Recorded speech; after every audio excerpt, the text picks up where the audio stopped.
Sai Ram. Hope everyone is well today. It's very nice to see you all.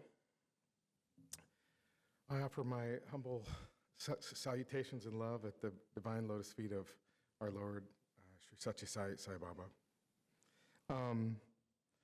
A welcome to our respected guests, our venerable guests, as well as all the brothers and sisters. Thank you all for being here today. We have a wonderful program planned for today, but first I wanted to read a quote. This is by Sri Satya Sai Baba. Buddha taught that we should not have anger, we should not find others' faults, and we should not harm others, because all are the embodiments of pure eternal principle of the Atma. Have compassion towards the poor and help them to the extent possible. Understand and respect this underlying principle of unity and divinity in all and experience bliss. Do not have such narrow considerations as so-and-so is your friend and so-and-so is your enemy, and so is your relation, etc. All are one. Be alike to everyone. That is your primary duty. This is the most important teaching of Buddha. So we have a wonderful program slated for today. Wonderful speakers, wonderful prayers to celebrate this occasion of Buddha Purnima. Devotional songs, and very much looking forward to the speakers.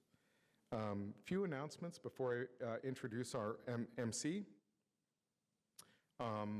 You may have noticed a rather large van out in front for giving blood. We have a few slides we'll show you. From an eligibility standpoint, anyone is eligible to go give blood today. They'll schedule you. There's a pretty easy registration process. You just need to be feeling well, in pretty good health. You need to be 16 and older. And you have to be over 110 pounds. I barely qualified for that. Additionally, I wanted to mention, we'll show a slide here in a second. It'll have a QR code. If you're interested in registering now, you can actually point your phone at that code, and I think we'll be able to get you registered. Otherwise, at any point during the day, you can go across and ask to be signed up to give blood.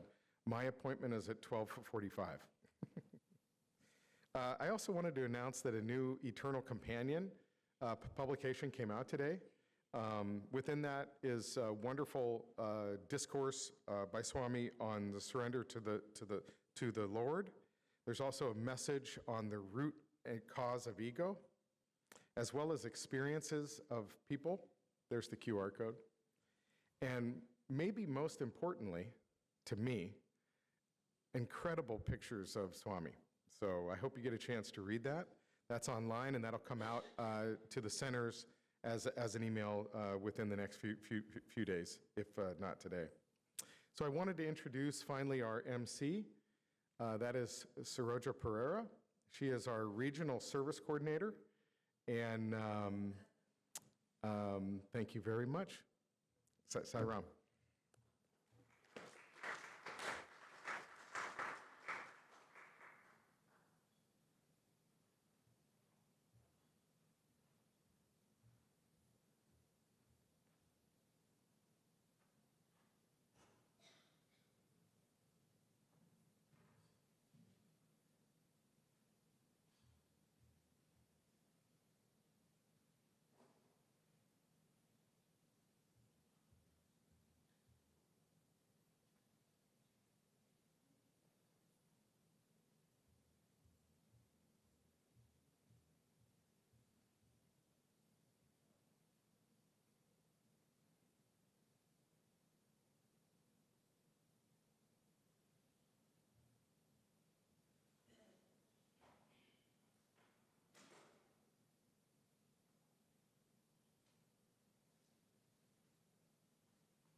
Ram, everyone. Sai Ram. Good to see all of you and happy and a holy Buddha Purnima to all of you. And today, actually, on this month of May, the full moon day, with the humility and devotion, SAI PREMA NILAYAM offered this Vesak program to our beloved Swami, who has graced us with his presence here. Thank you, Swami, for this opportunity to celebrate Buddha Purnima. Buddha Purnima, or Vesak, is the holiest day for the Buddhists all over the world. They celebrate on the month of May. It's the full moon day of the month of May. This commemorates the birth, the enlightenment, and the passing away of Buddha. It was exactly 2,568 years ago, from the month of May, the Prince Siddhartha was born. This even happened under a bo tree on the full moon day. At the age of 35, he reached the enlightenment again under the tree on the full moon day. At the age of 80, he reached the parinirvana, or the passing away, again under the tree on the full moon day of month of May. His teachings of compassion entered not only for the humanity being, but also to the animals world and the natural world. He was the first in the history of mankind to condemn the ritual of the animal sacrifice and also to establish the animal sanctuaries. Today, in this holiest day, the month of May, SAI PREMA NILAYAM celebrate this Buddha Purnima to homage to the great son of India, that is our Tathagata Buddha. So we are so privileged to have two guest speakers today. We have Venerable Sudave Kanipita from Shanti Vihara in Pomona. So the Venerable Sudave will conduct the Buddham Dhamman Saranam Gacchami, and he will give the significance of what is the Buddha Purnima is all about. And then we have our guest speaker, Dr. Sarath Gunatilaka, will talk about the Buddhism, the meditation, and love yourself to not to hurt. If you can love yourself, you won't hurt anyone. And that is our theme. So let me introduce Reverend Sudave. Reverend Sudave, popularly known among the Sri Lankan Buddhist community as a Reverend Dhammika. He was ordained as a Buddhist monk more than 30 years ago in Sri Lanka, and he moved to USA in 2003. He graduated from the University of West in Rosemead, California in religion and the psychology. He's widely traveled Reverend Sudave has visited many countries propagating the Buddha Dharma. He is currently the resident monk at the Shanti Vihara Buddhist Temple in Pomona. Reverend Sudave has organized many services, projects in Sri Lanka, feeding the homeless and the underprivileged in the remote areas of Sri Lanka. The Venerable monk has the unique talent of bringing the modern perspective, nearly a 3,000-year-old teachings of Buddha. Please welcome Venerable Sudave to the stage.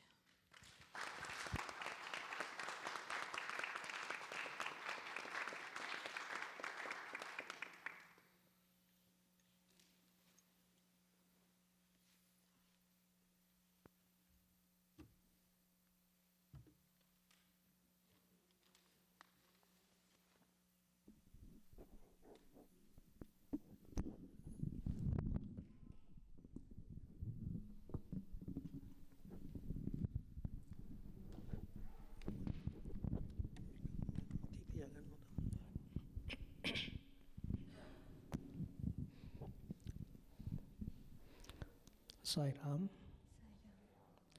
Good morning, everyone.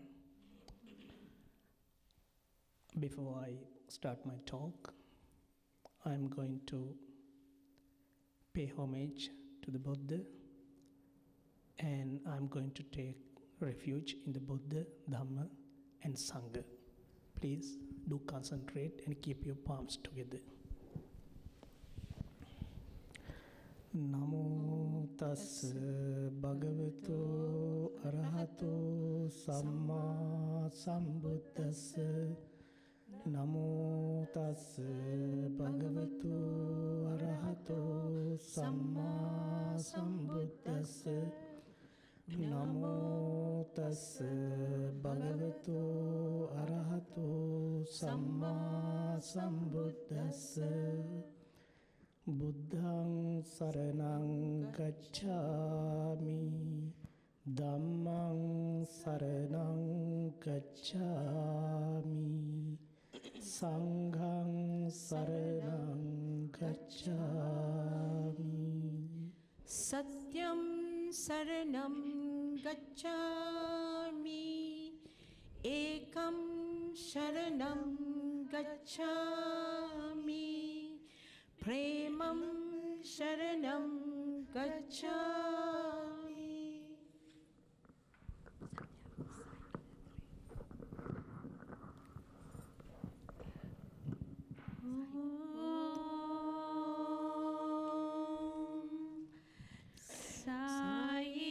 साईश्वराय विद्महे सत्यदेवाय धीमहि तन्नः सर्वत्र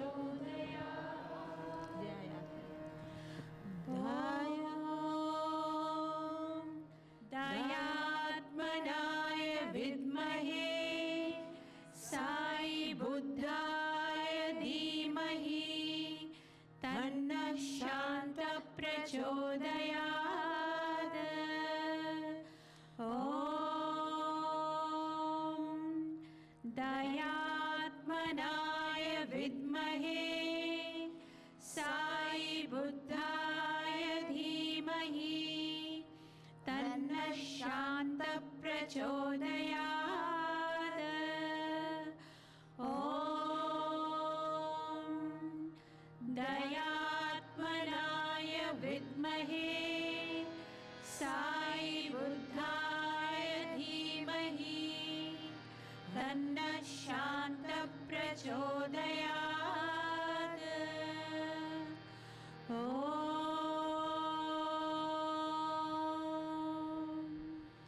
शान्ति शान्ति शान्तिः।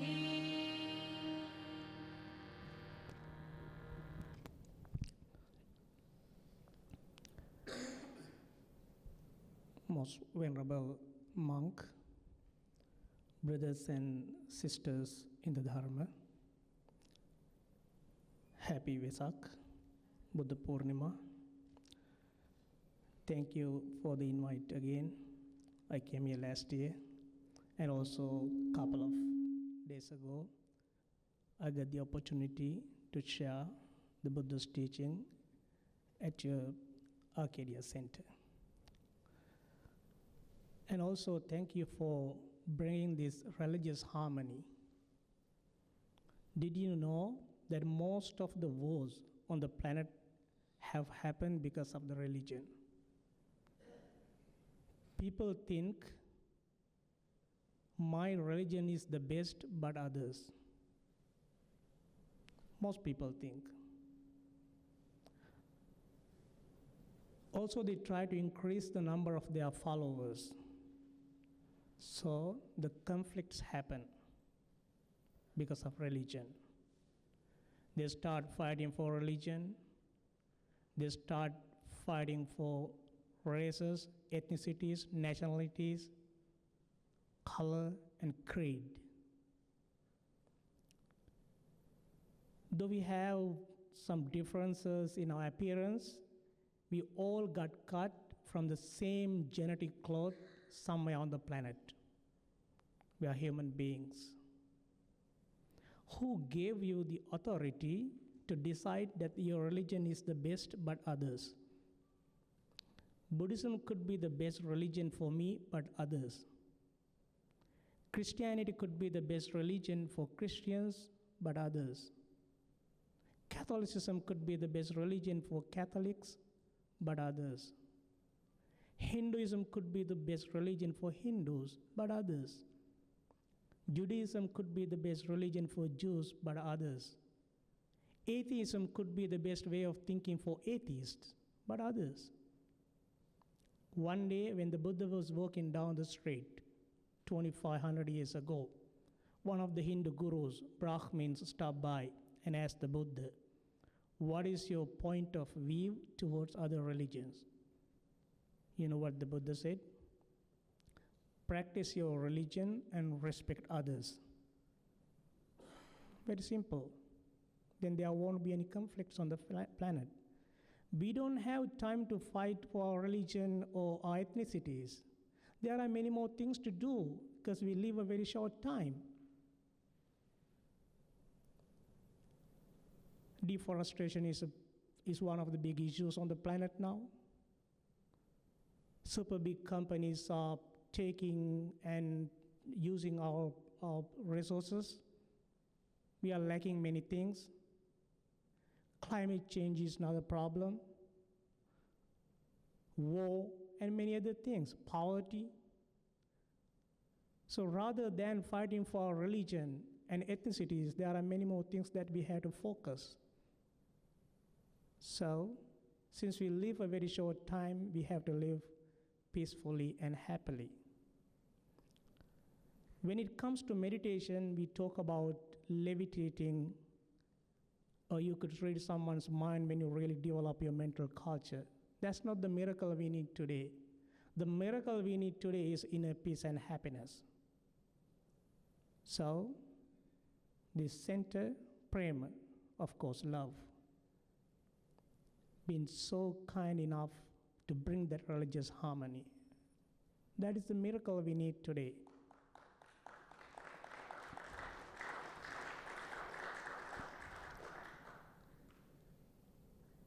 Buddhism originated from the life of a historical person called Siddhartha Gautama, who was born probably 543 BC in the Himalayan foothills into a small republic, now lies in southern Nepal. Even though his life has been embroidered with myths and legends, we can still see a historical person.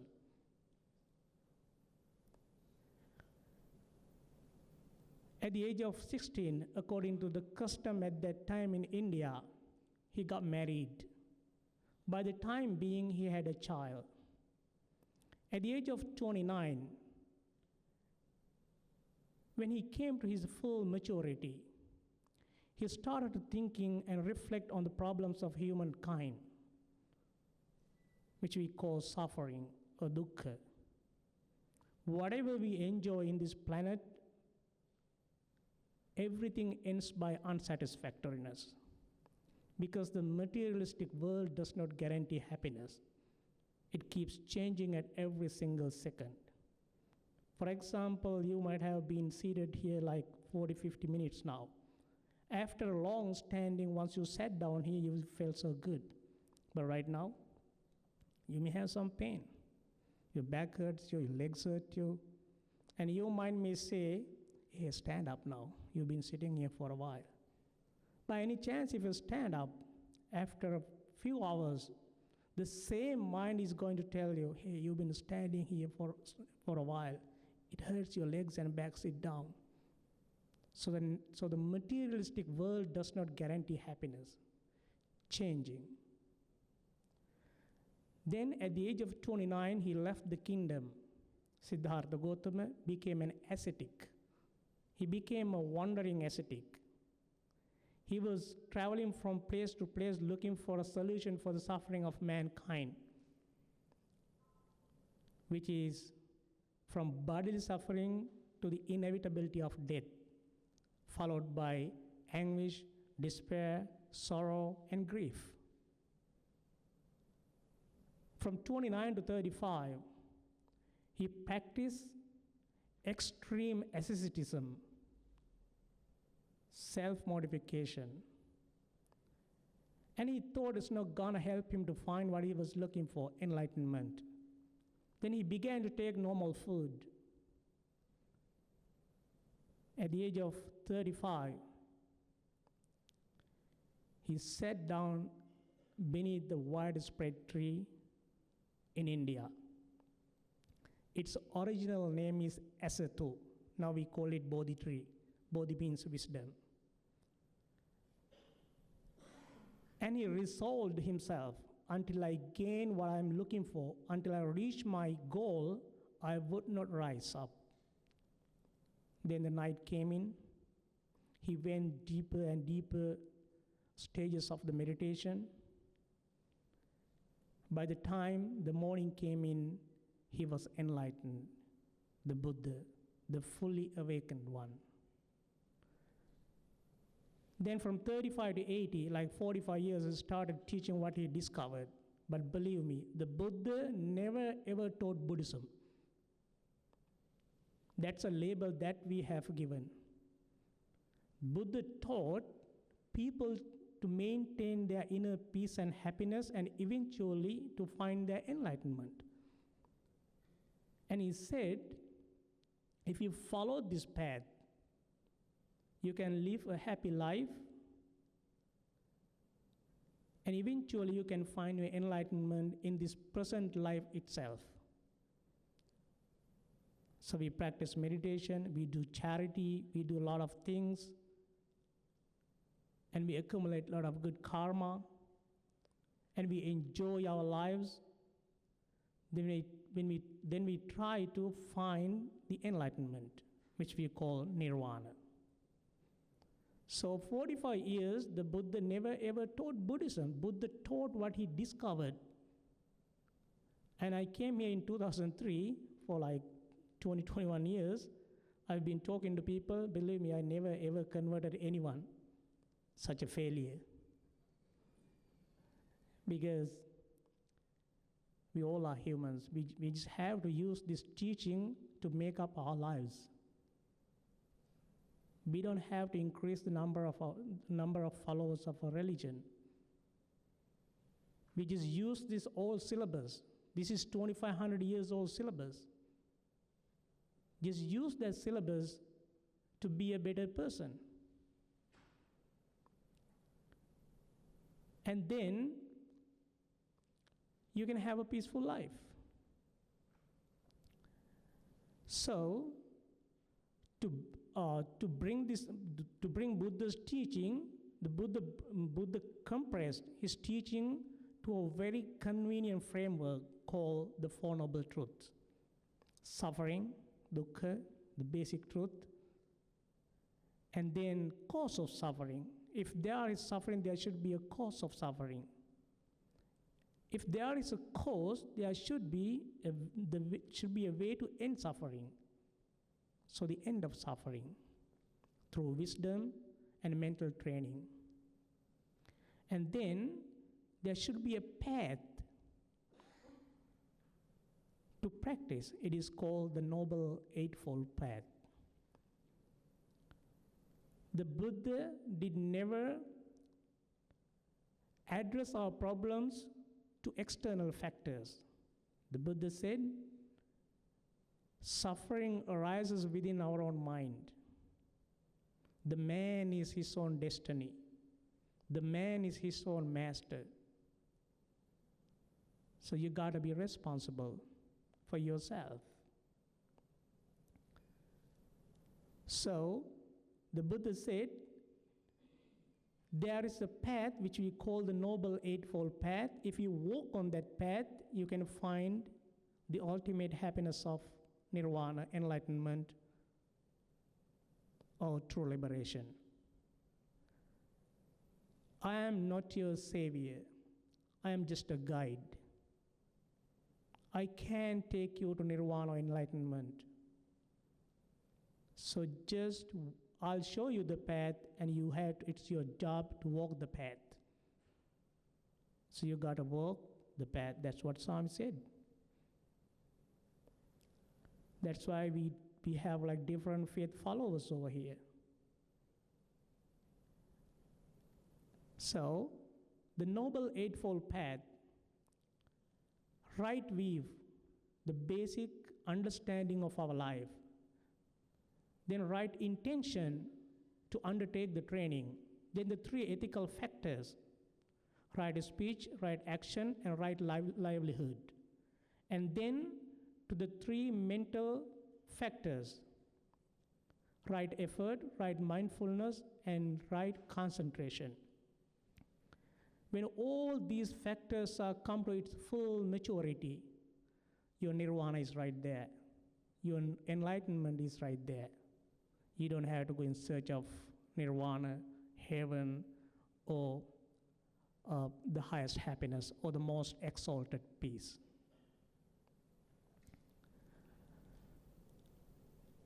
During this short period of time, we had to use these old syllabus, 2,500 years old syllabus, to walk on that path. Buddha does not need people, but we need Buddhism or we need Buddha. Swami does not need you, but you need Swami. Jesus does not need you, but you need Jesus. Krishna does not need you, but you need Krishna. Just like nature. Does nature need us? Nature does not need us. You might have heard about Julia Roberts. She's a famous speaker on nature. Once she said, "Some call me nature. Others call me Mother Nature. I've been here over 4.5 billion years, 22,500 times longer than you. I don't really need people, but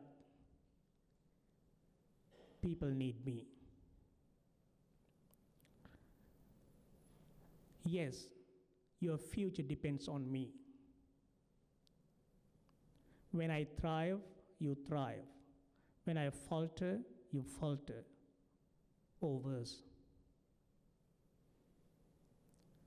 But I've been here for eons. I have fed people greater than you. I have starved people greater than you. My oceans, my soil, my flowing streams, my forests, they all can take you or leave you. How you choose to live each day, whether you regard me or disregard me, doesn't really matter to me. Your actions will decide your fate, not mine. I am nature. I will go on. I am prepared to evolve. So nature does not need you, but we need nature. The same thing with Buddha's teaching and Swami's teaching. They don't need you, but we need them to maintain a balanced life, a happy life, a peaceful life. Time is running out. I guess this is pretty much. May all be well, happy, and peaceful. Thank you.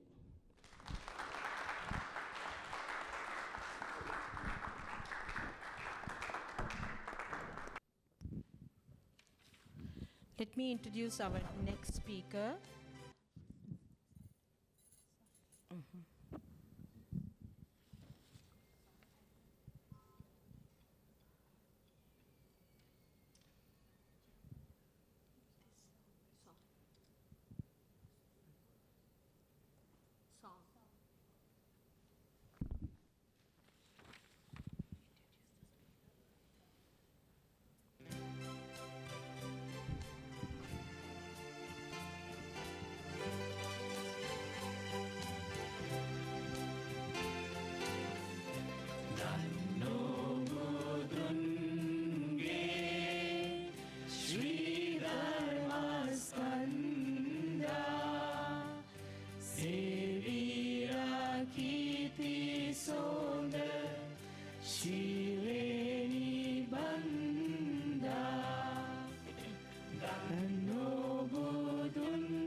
Sai Ram.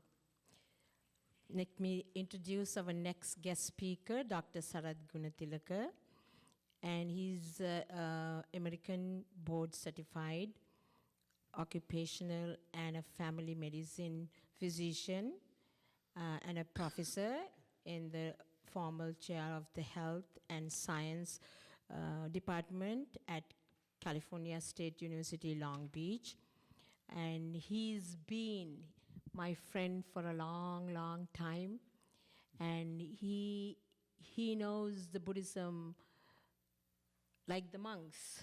He has studied, he has in several platforms, not only region-wise, national, international forum for talking about the Buddhism. And he has been given so many awards internationally, nationally, and Sri Lanka too. Please welcome Dr. Sarath Gunatilaka to the SAI Prema Nilayam.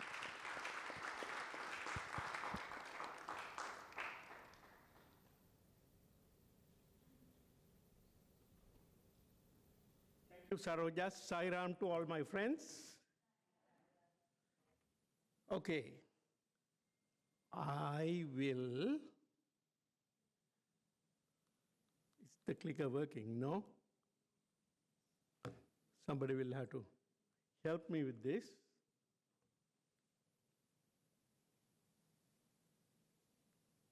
Okay, I'll work it. No. Next slide, please.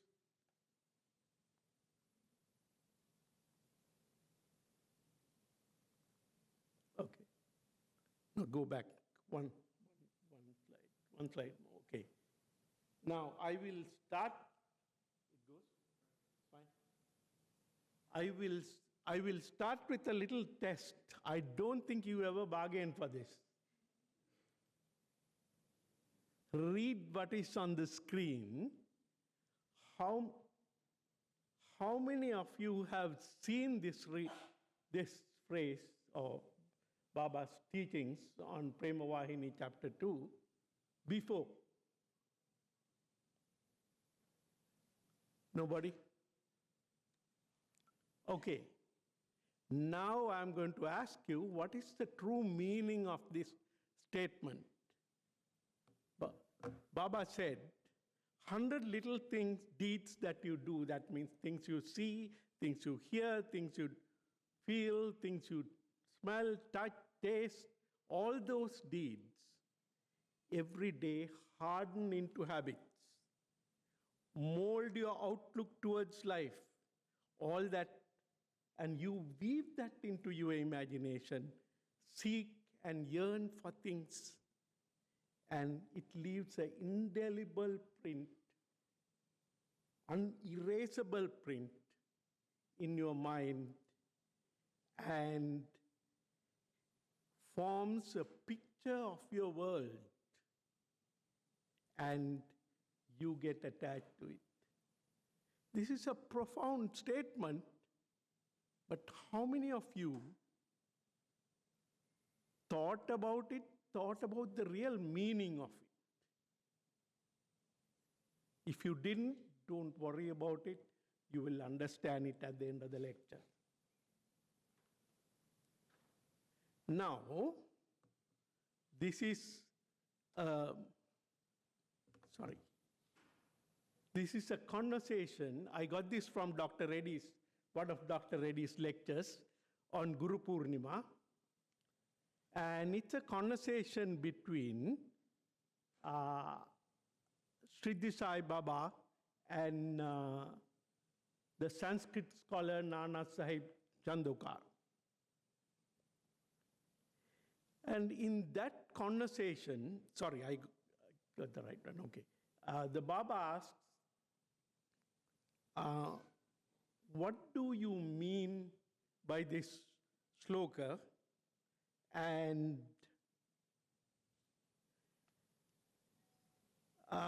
the Sanskrit scholar, Nana Sahib Chandokar, says, all great commentators, including Adi Shankara, says, if you go to a realized person, they will give you jnana. wisdom.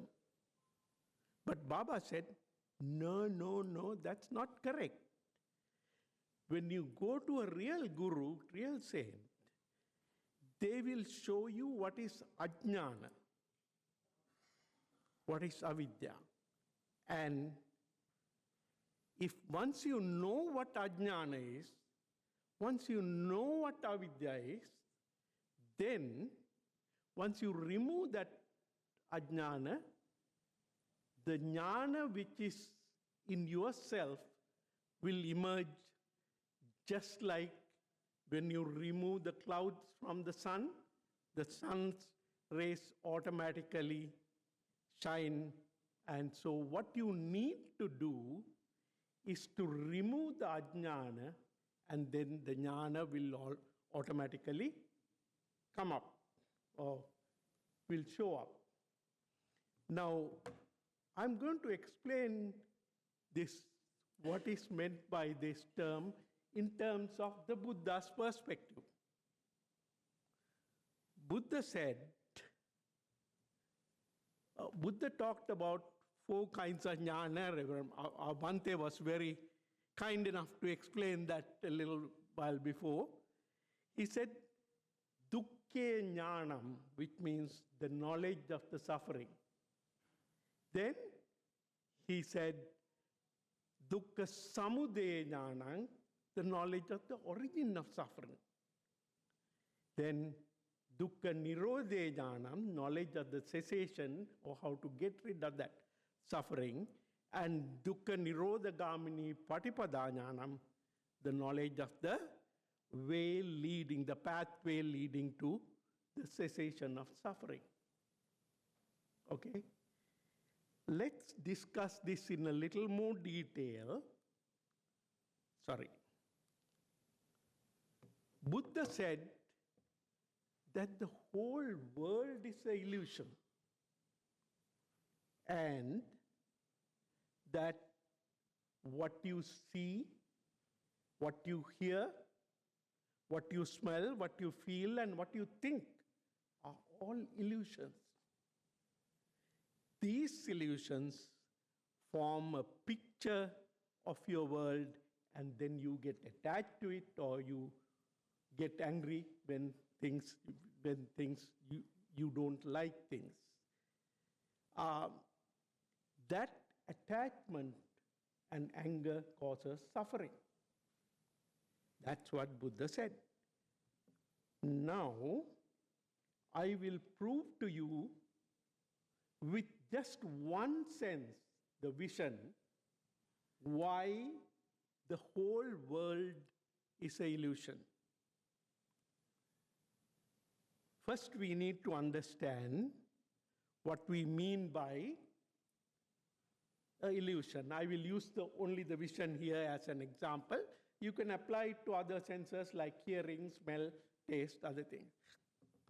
So when it applies to the eye, it's called an optical illusion. Optical illusion is something that deceives your eye by appearing to be other than what it is. This is an optical illusion. What you see is not a horse, what you see is not a cat. It is your mind, your eye is tricking you. I'll give you a much better example of an illusion. Okay? Just imagine you are seeing a movie with Shah Rukh Khan and Kajol, and you are fully absorbed, you're fully immersed, you're fully engulfed in this movie. Then, all of a sudden,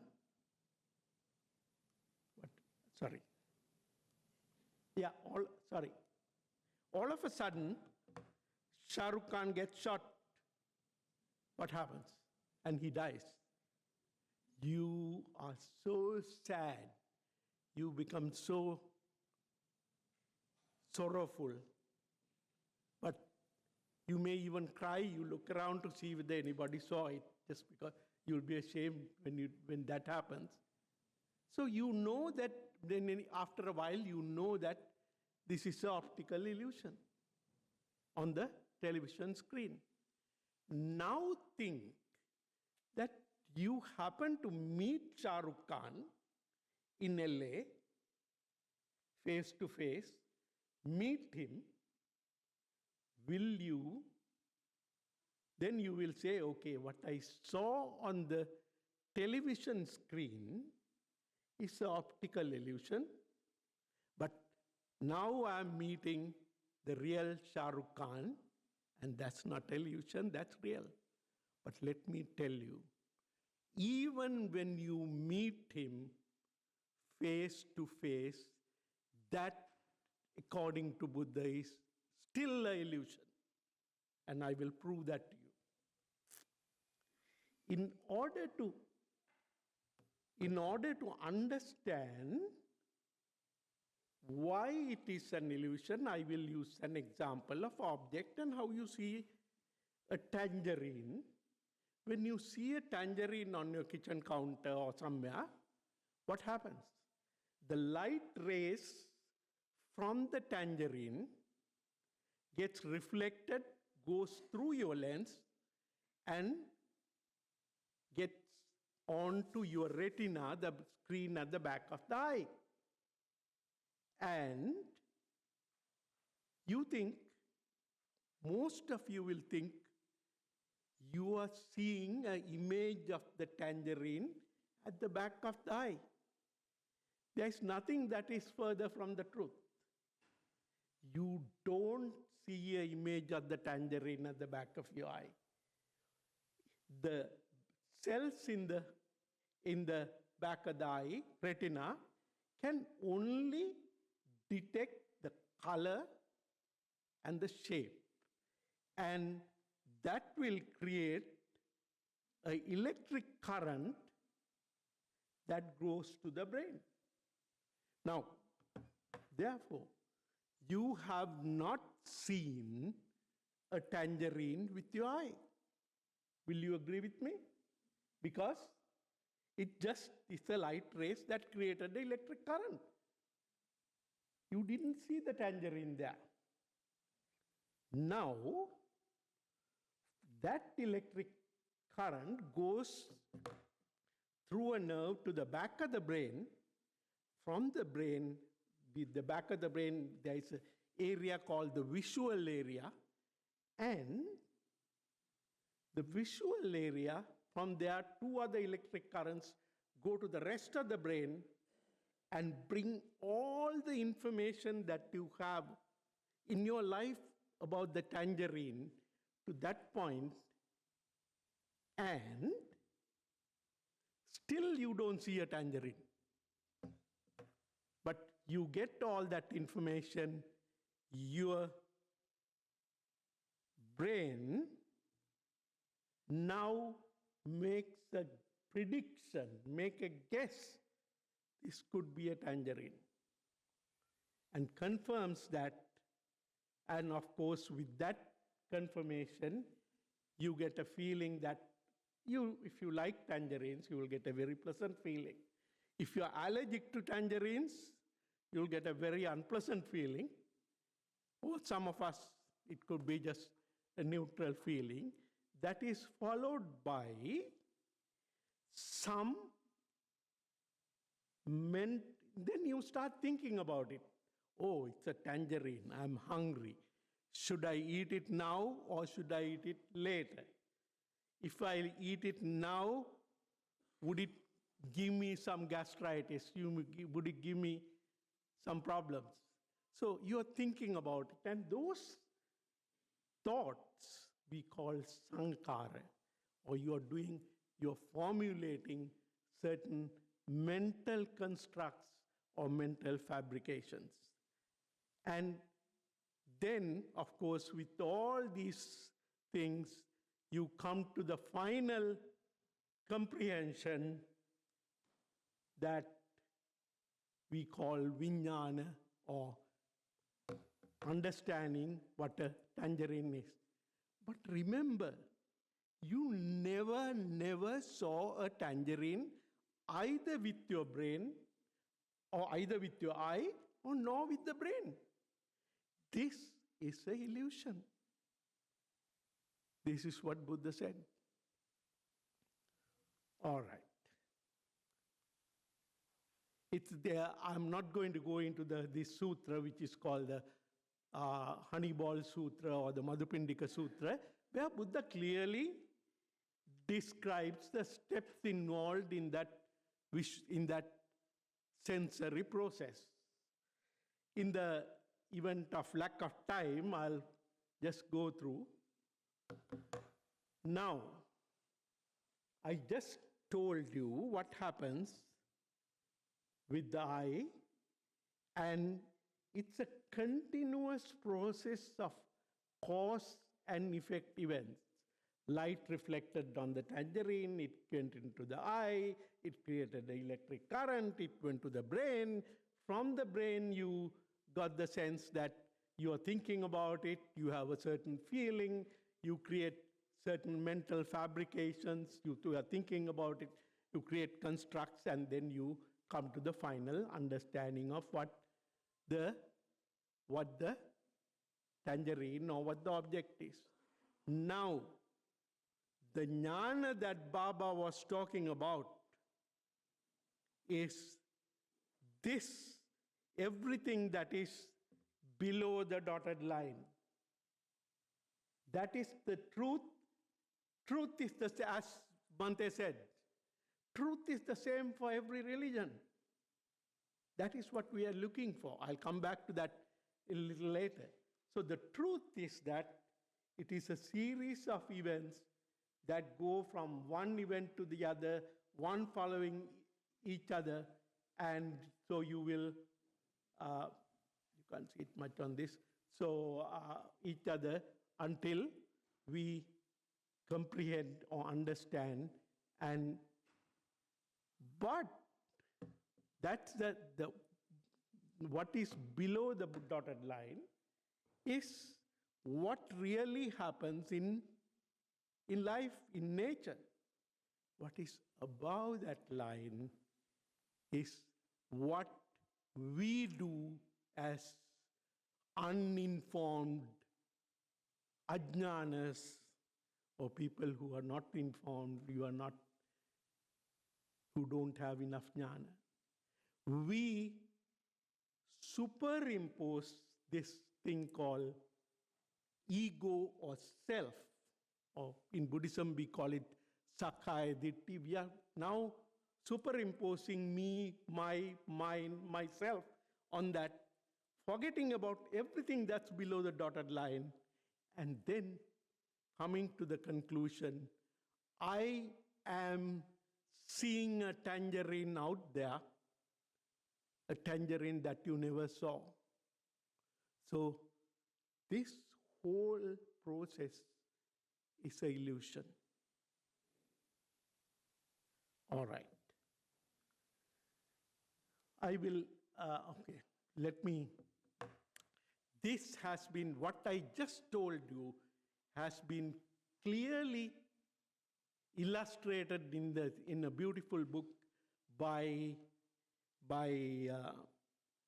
Anil Seth. He's the professor of cognitive and computational neuroscience at the University of Sussex and co-director of the Canadian Institute of Advanced Research Program on Brain and Mind. He wrote a book called Being You, The New Science of Consciousness.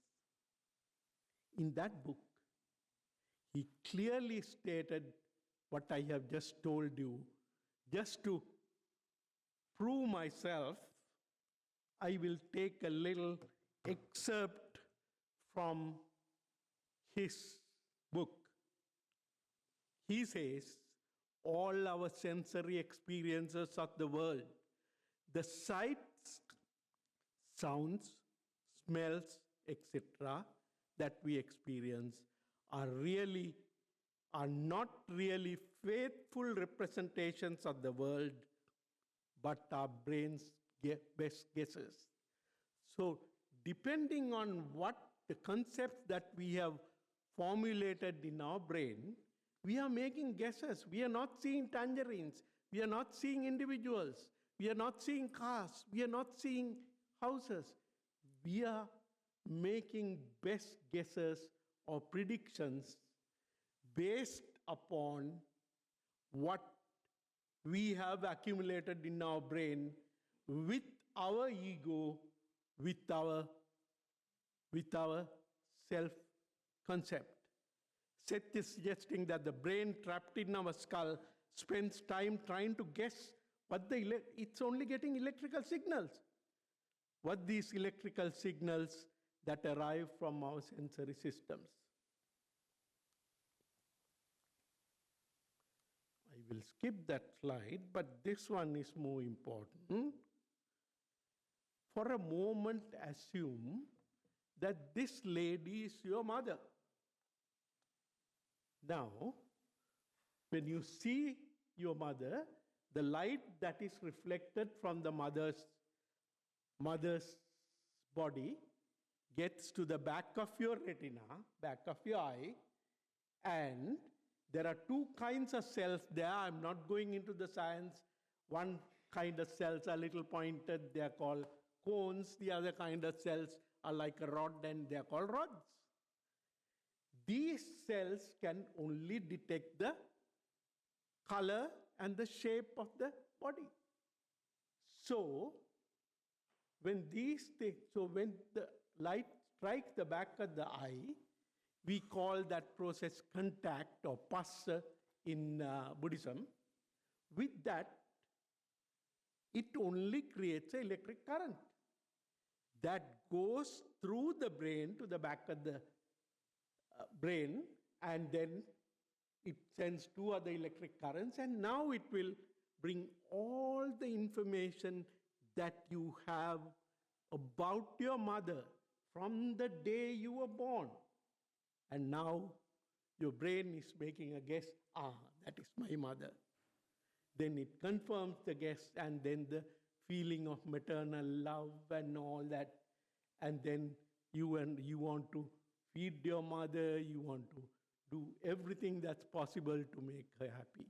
Those are the mental constructs or mental fabrications, and now you have understood it. Now, for a moment, think that there are two other people besides you looking at that same picture of the mother. One is your father, one is the next door lady who does not like your mother.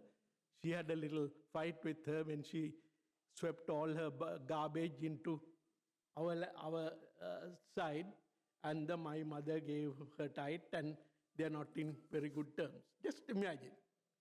Okay. So, looking at this same figure, I come to the conclusion that this is my mother. Looking at the same figure, my father comes into the conclusion, this is my wife. My feeling, my love towards mother is quite different from my father's love towards his wife. And then the next door lady says, this is the woman I dislike. Okay? She is now developing anger. Can you see? So, by looking at the same picture, three people come into different conclusions. This is the delusion, ignorance that Buddha was talking about. Okay. So, three people came into three different conclusions with the erroneous data that is in our brain. Now,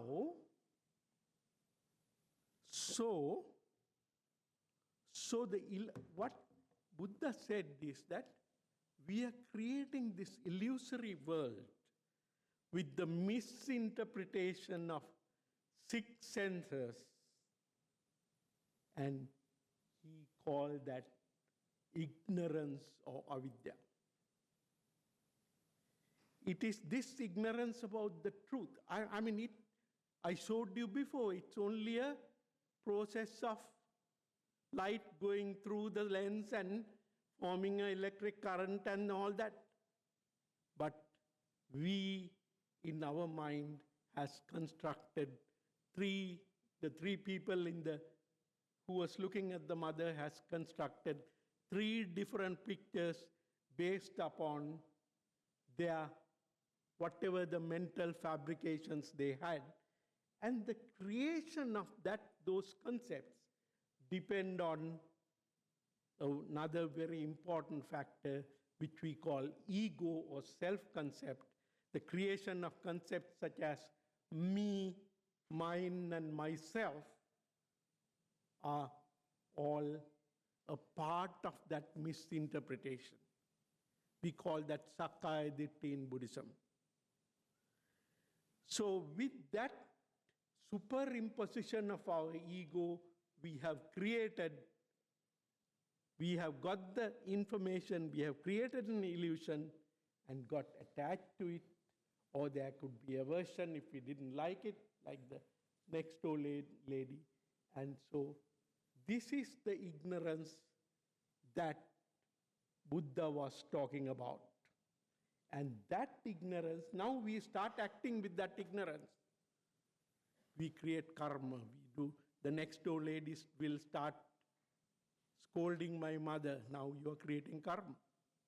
Even when you get attached and do things, again you are creating karma. And that karma is the basis of your having a rebirth in another life. Now, what is the neurological or what is the scientific basis of these concepts or illusions that we have in our mind? There are 80 to 100 billion cells in our 100 billion neurons or nerve cells in our brain. And think of each brain cell as an octopus with multiple tentacles.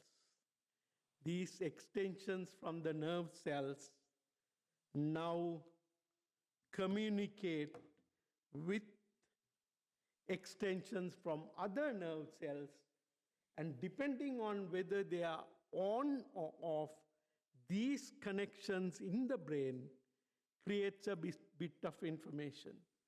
So my brain has a set of neurons that creates the memory about mother in my brain. For my father, it is his memory about the wife. Next door lady, it's a lady that I don't like. So we are being moved by this illusion on which we have superimposed our ego, ourself, myself, me, mine, and created these concepts.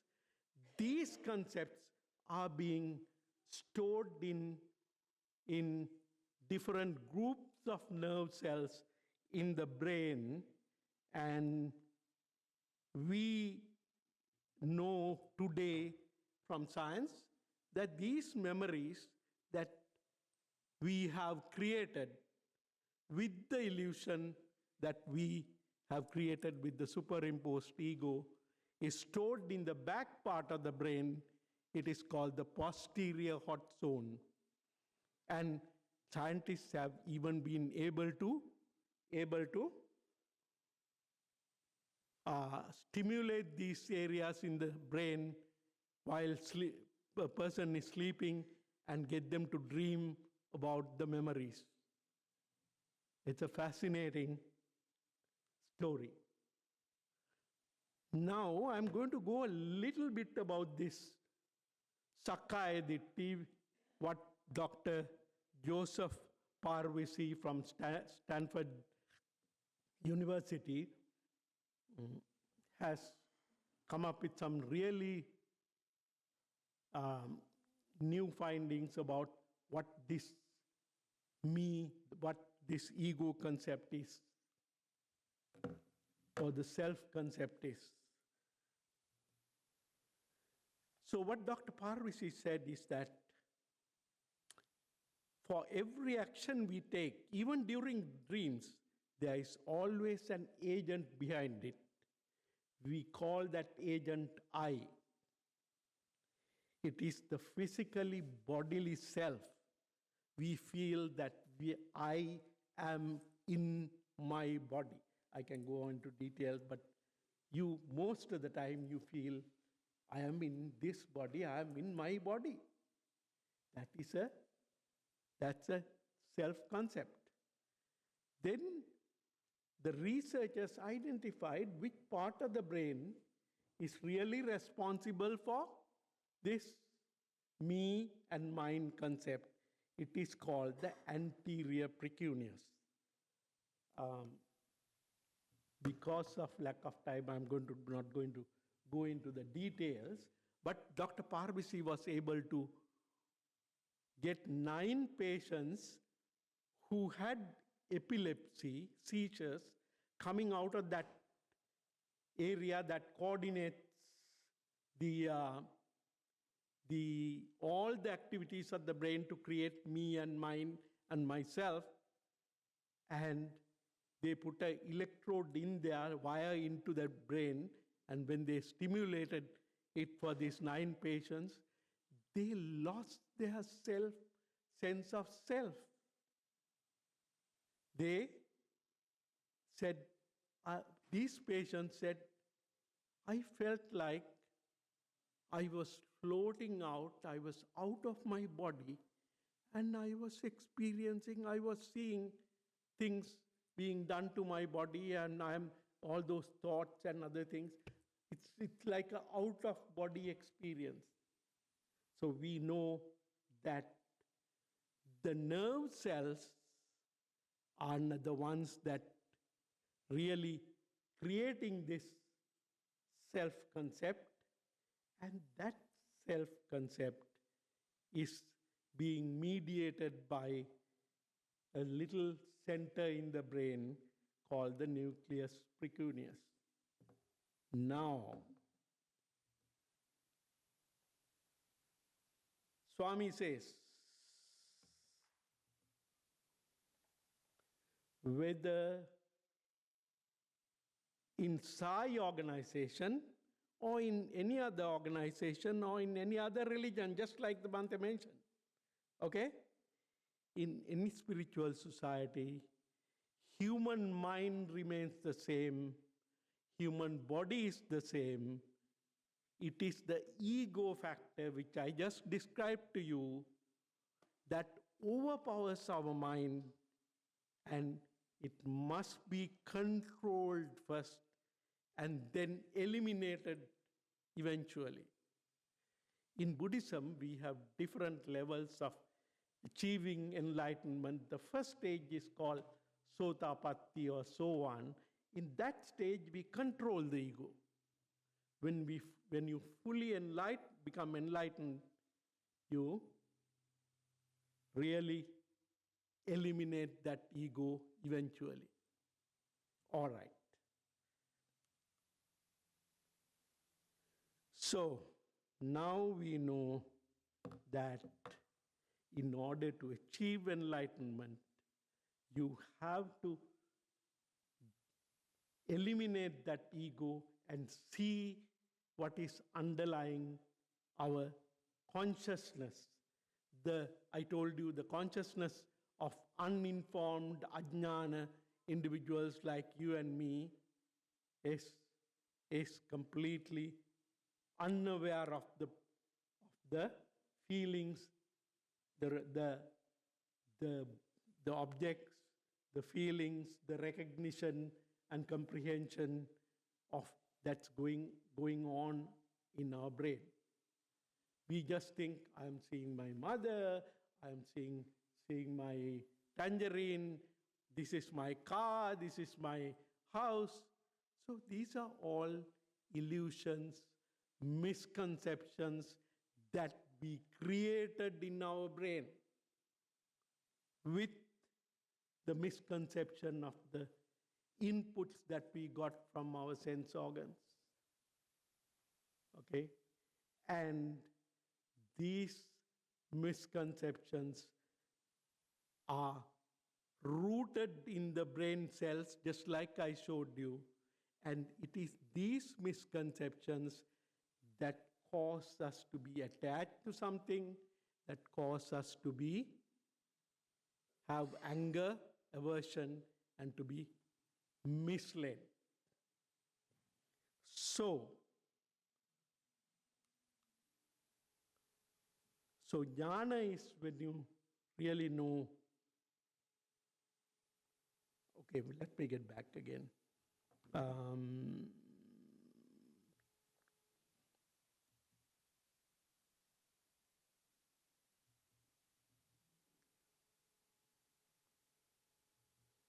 Okay, so how do you get rid of that ego factor and purify your, I'm using the word within quotes, purify your consciousness and get to the bottom of the truth? And again, I'm watching the time, but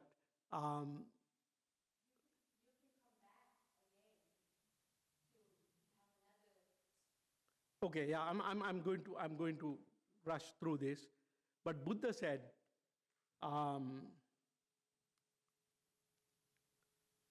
there is only the body and the mind, but we superimpose our ego and take it as me, mine. And Buddha's definition of a bhikkhu is that he who is not attached to or conflicted by this body and the mind, and who does not take it as me, mine, me or mine, he said is called a bhikkhu. Now, so we know that it is only the body and the mind that is working, but we have polluted it, we have misinterpreted it, we have created a misinterpretation. In Buddhism, we call it klesha or ashrava. And we now have it in our brain. Okay, now let us how do we get rid of the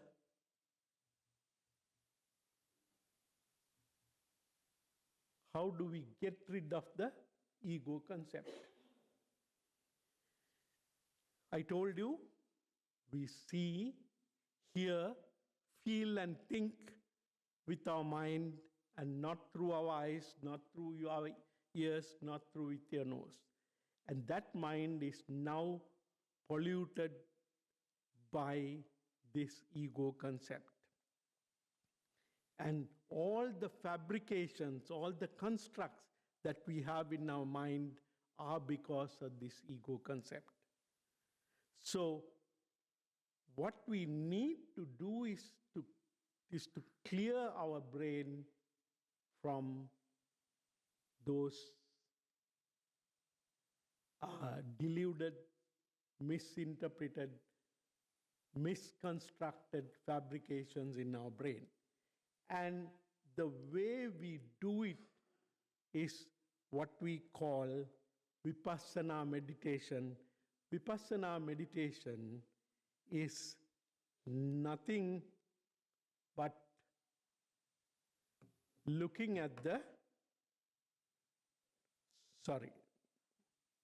I'm operating too. Vipassana meditation is really looking at the bottom part of this slide.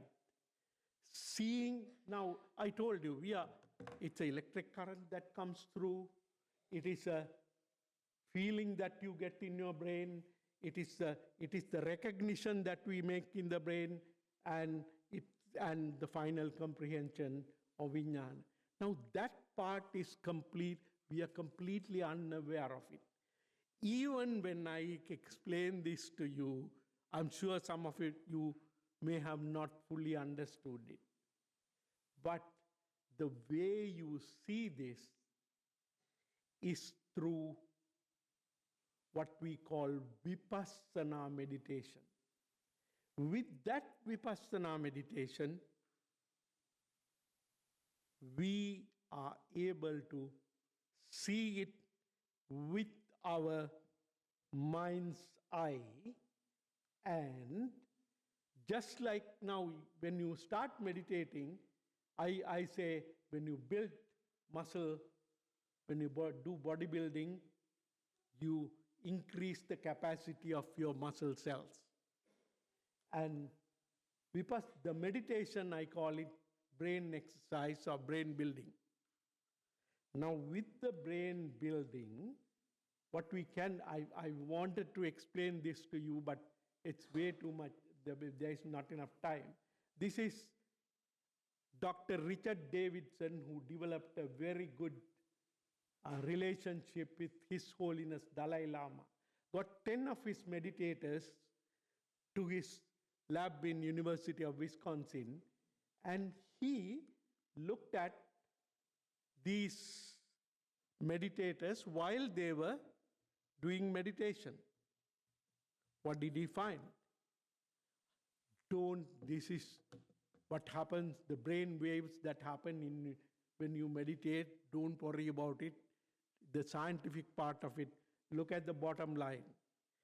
These bottom part, these waves are called gamma waves.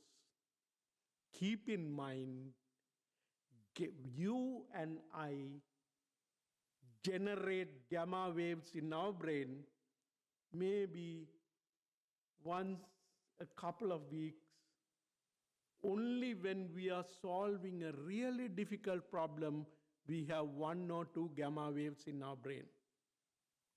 But look at these seasoned monks from Dalai Lama who are meditating. When they thought about meditation, the gamma waves started firing up. When they stopped meditation, they were still firing gamma waves at a rate. That is the highest level of functioning of the brain. And that is the reason why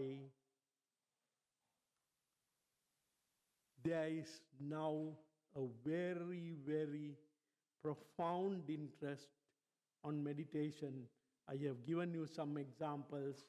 The US Army is doing it, and the British school system is doing it, everybody is doing it, and the Fortune 500 companies are now spending as much as $4,000 for meditation for their executives. So, if you don't take away anything from this lecture, please look at this slide and teach your children to meditate. They will increase their productivity.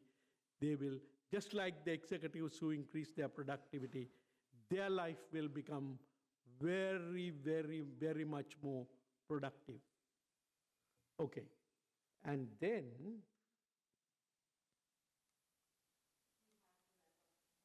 okay, yeah, I'll do it in a minute.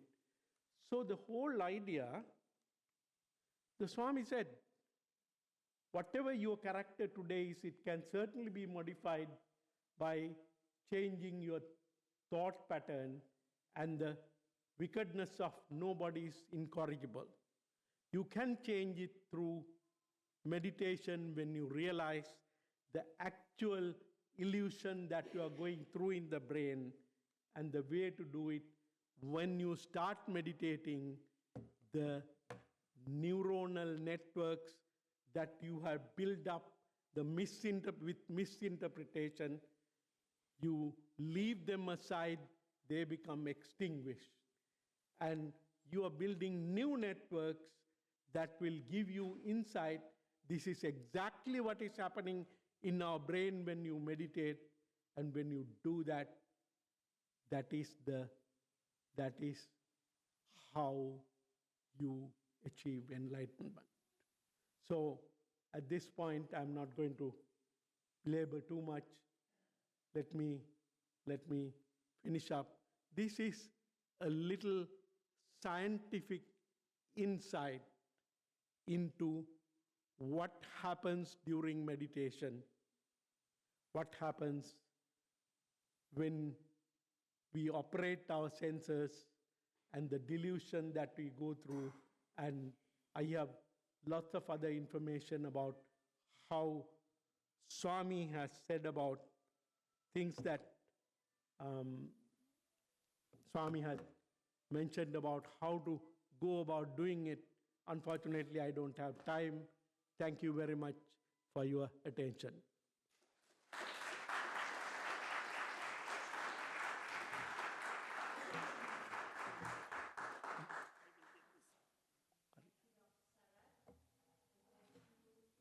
All of you that have been here, and we all have been utterly blessed to be invited by the Swami to be here today. May love permeates every moment of our lives, and may Sai Buddha inspires us all. Thank you for participating in this program. This concludes our Buddha Purnima program. Now we will start with the bhajans.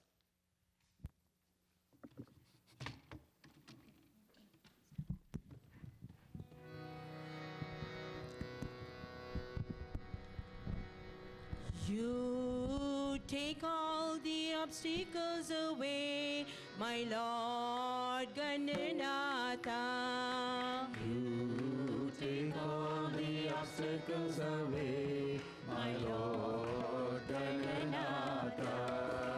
You take all the obstacles away, my Lord Gananatha. You take all the obstacles away, my Lord Gananatha. You give me happiness, you give me auspiciousness. You give me happiness, you give me auspiciousness. You give me happiness, you give me auspiciousness. You give me happiness, you give me auspiciousness. When I call out your name, oh my Lord Gananatha. When I call out your name, oh my Lord Gananatha. Om Sri Gananatha. Om Shri Gananatha. Om Sri Gananatha. Om Shri Gananatha. Om Sri Gananatha.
Gananatha. Om Shri Gananatha. Om Sri Gananatha. Om Shri Gananatha. You take all the obstacles away, my Lord Gananatha.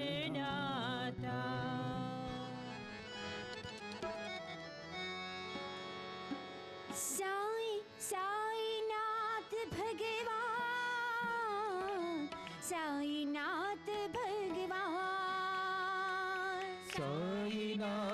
भगवान, साईनाथ भगवान, साईनाथ भगवान, साईनाथ भगवान, साईनाथ भगवान, साईनाथ भगवान,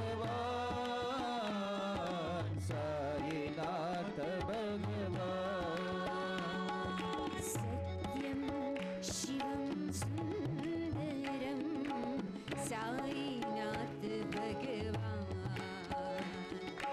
सत्यं शिवं सुन्दरं, साईनाथ भगवान, सत्यं शिवं सुन्दरं, साईनाथ भगवान, सत्यं शिवं सुन्दरं, साईनाथ भगवान, साईनाथ भगवान, साईनाथ भगवान, साईनाथ भगवान, साईनाथ भगवान, बुद्धं शरणं गच्छामि, बुद्धं शरणं गच्छामि, धम्मं शरणं गच्छामि, धम्मं शरणं गच्छामि, बुद्धं शरणं गच्छामि, बुद्धं शरणं गच्छामि, धम्मं शरणं गच्छामि, धम्मं शरणं गच्छामि, सङ्गं शरणं गच्छामि, सङ्गं शरणं गच्छामि, साई शरणं गच्छामि, सत्यसाईश शरणं गच्छामि, सङ्गं शरणं गच्छामि, सङ्गं शरणं गच्छामि, साई शरणं गच्छामि, सत्यसाईश शरणं गच्छामि, सत्यसाई शरणं गच्छामि, सत्यसाईश शरणं गच्छामि, साईनाथ भगवान, साईनाथ भगवान, साईनाथ भगवान, साईनाथ भगवान, सत्यं शिवं सुन्दरं, साईनाथ भगवान, सत्यं शिवं सुन्दरं, साईनाथ भगवान, साईनाथ भगवान, साईनाथ भगवान, साईनाथ भगवान, साईनाथ भगवान, बुद्धं शरणं गच्छामि, बुद्धं शरणं गच्छामि, धम्मं शरणं गच्छामि, धम्मं शरणं गच्छामि, सङ्गं शरणं गच्छामि, सङ्गं शरणं गच्छामि, साई शरणं गच्छामि, सत्यसाईश शरणं गच्छामि,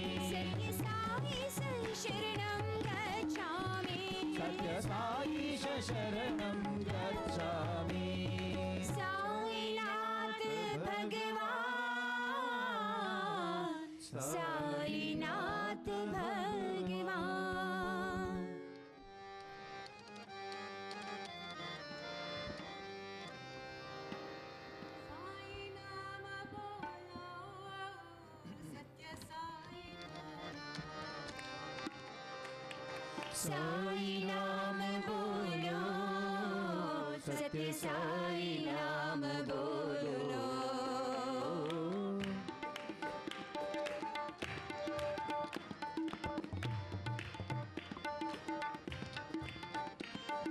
साई नाम बोलो सत्य साई नाम बोलो साई माधव साई केशव श्री हरि नाम बोलो साई माधव साई केशव श्री हरि नाम बोलो साई माधव साई केशव श्री हरि नाम बोलो साई माधव साई केशव श्री हरि नाम बोलो साई नाम बोलो सत्य साई नाम बोलो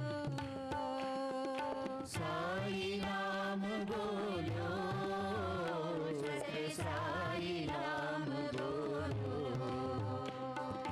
अल्लाह साई ईशा मसीहा अल्लाह साई ईशा मसीहा अल्लाह ईश्वर ईसा मसीहा अल्लाह ईश्वर ईशा मसीहा Buddha Mahavir Buddha Mahavir Buddha Mahavir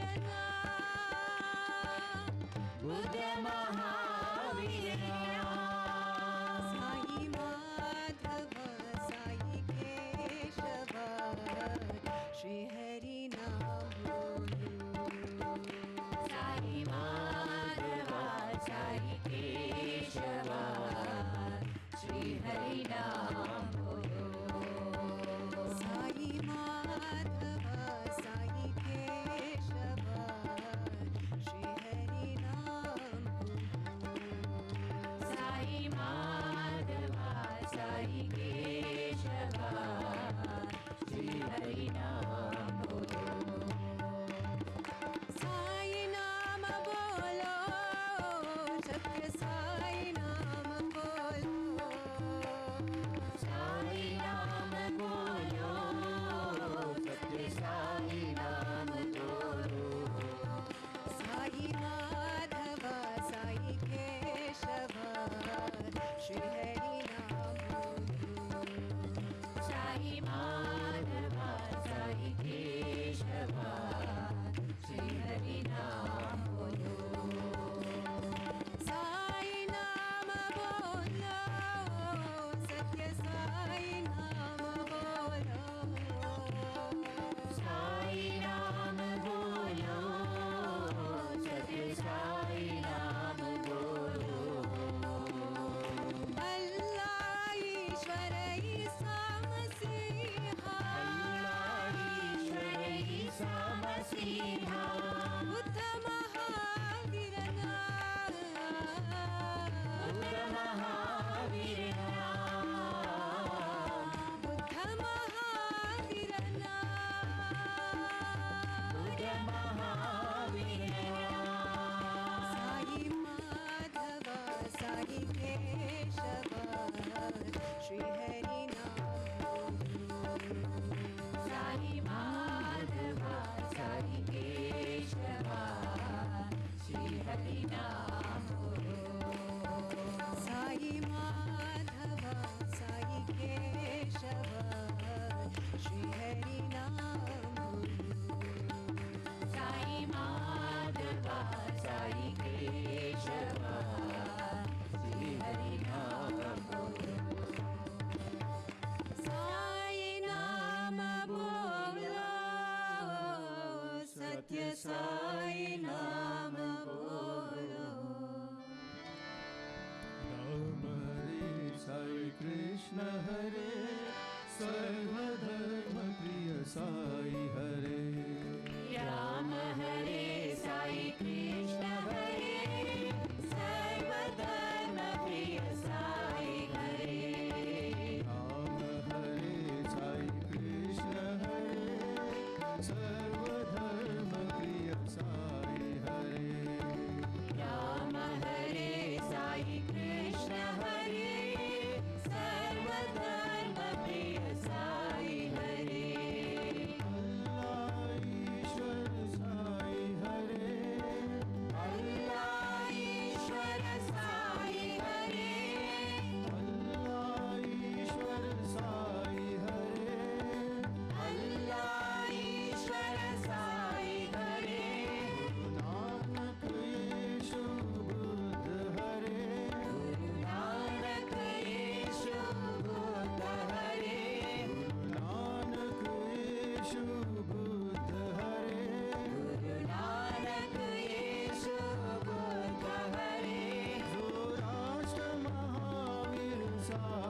Sai Krishna Hare Rama Hare Sai Krishna Hare Rama Hare Sai Krishna Hare Rama Hare Sai Krishna Hare Rama Hare Sai Krishna Hare Rama Hare Sai Krishna Hare Rama Hare Sai Krishna Hare Rama Hare Sai Krishna Hare Sarva Dharma Priya Sai Hare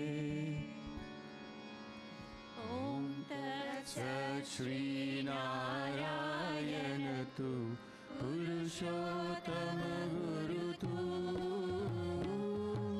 Siddha Buddha Tu Skanda Vinayaka Savita Pavaka Tu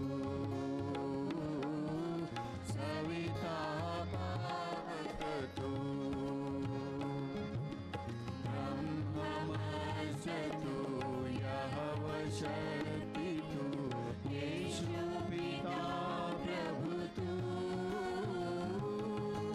Rudra Vishnu tu Rama Krishna tu Rahima Tao tu Rahima Tao tu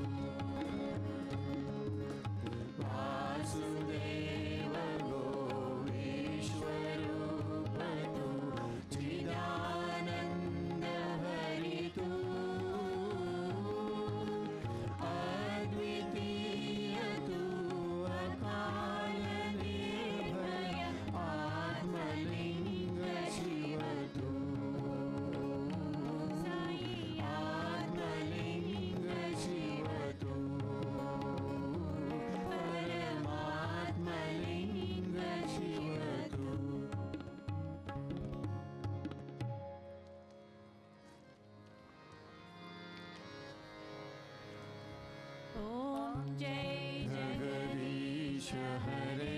Swami Satya Sai Hare Bhakta Jana Saurakshak Bhakta Jana Saurakshak Pati Maheshwara Om Jaya Jagadish Hare Shashivadana Shikara Sarva Swami Sarva Pranapati Ashrita Kalpalatika Ashrita Kalpalatika Apavatandava Om Jaya Jagadish Hare Mata Pita Gurudevam Swami Mariam Tayunive Nada Brahma Jagannatha Nada Brahma Jagannatha Nagendra Shayana Om Jaya Jagadish Hare Om Hara Rupa Jai Shiva Sai Mahadeva Satya Sai Mahadeva Mangala Arati Anduku Mangala Arati Anduku Mandala Giridhari Om Jaya Jagadish Hare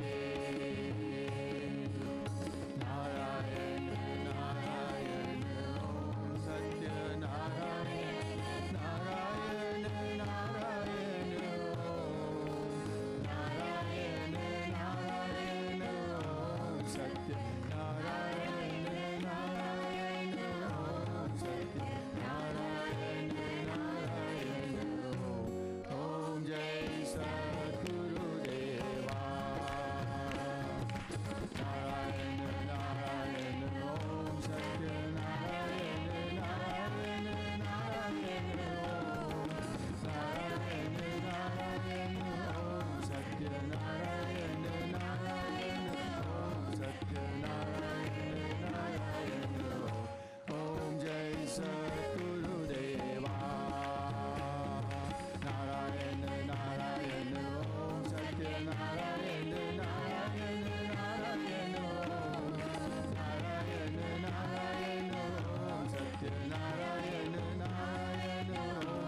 जय सद्गुरुदेवा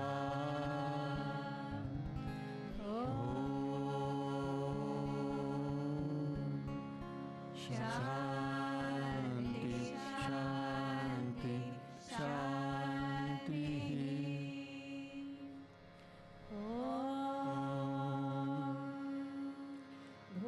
भूर्भुवः स्वः तत्सवितुर्वरेण्यं भर्गो देवस्य धीमहि धियो यो न प्रचोदयात् ॐ भूर्भुवः स्वः तत्सवितुर्वरेण्यं भर्गो देवस्य धीमहि धियो यो न प्रचोदयात् ॐ भूर्भुवः स्वः तत्सवितुर्वरेण्यं भर्गो देवस्य धीमहि धियो यो न प्रचोदयात् ॐ साईश्वराय विद्महे सत्यदेवाय धीमहि तन्नः सर्वः प्रचोदयात् ॐ साईश्वराय विद्महे सत्यदेवाय धीमहि तन्नः सर्वः प्रचोदयात् ॐ साईश्वराय विद्महे सत्यदेवाय धीमहि तन्नः सर्वः प्रचोदयात् ॐ शांति शांति